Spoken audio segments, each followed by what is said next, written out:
Well, Vikings fans, it seems that Minnesota has shown themselves to be quite the contender. They went on the road into Carolina and beat the Panthers, who played in the Super Bowl last year, 22-10.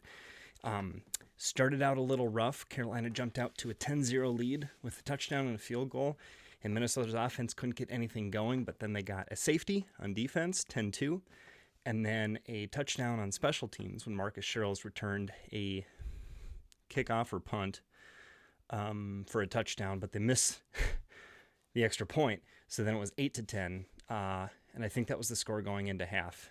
And it's really comforting to know that we can trust this Vikings coaching staff because the halftime adjustments did something right. Sam Bradford had more time to set up his passes, and thank goodness he did because he was much more effective in the second half. Didn't finish the day with outstanding numbers, but they were able to move the ball effectively enough on offense that they were able to score. Kyle Rudolph scored. He had a big day, something like 70 or 80 yards and a touchdown. And that was nice to see. Running game wasn't huge. McKinnon got 40 to 50 yards maybe. Asiata got some. But the big story here was the defense. The Vikings defense went on the road and just smothered that pretty darn good Panthers offense. Second half, totally shut out. And something like 8 sacks on the day, 3 interceptions, although one of them was meaningless right at the end of the first half. It was more of a punt than an interception. In any event, when you watch the game, it's not lying to you, and it shows that Minnesota defense is awesome. The secondary covered well. The linebacking core held up. Greg Olsen, impact minimal. Kelvin Benjamin hardly even targeted because Xavier Rhodes did a great job being physical with him. Team was speedy enough to handle Ginn.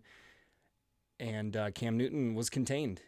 He never really ran anywhere outside the pocket other than a couple of short gains. When he ran up the middle, he got corralled quickly, and he just got held into the pocket and stuffed often. This Vikings team is good. I was hoping for 4-1 going into the bye after 5 games, week 6.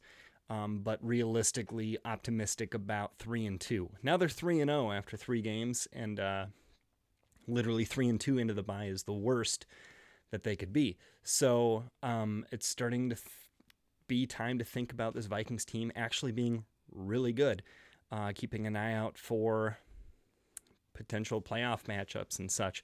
The Vikings get the the New York Giants next week on Monday Night Football.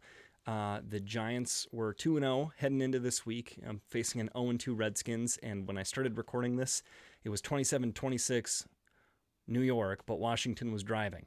What I could tell, there were a lot of penalties on the Giants in that game. Seems like they're a sloppy team, and I'm not optimistic right now, if I'm a Giants fan, having to face a Vikings team that looks pretty darn competent in all phases and lights out on defense. Skol Vikings, Vikings fans. We'll see you later this week for a better preview of the Giants game, and stay classy and keep it real.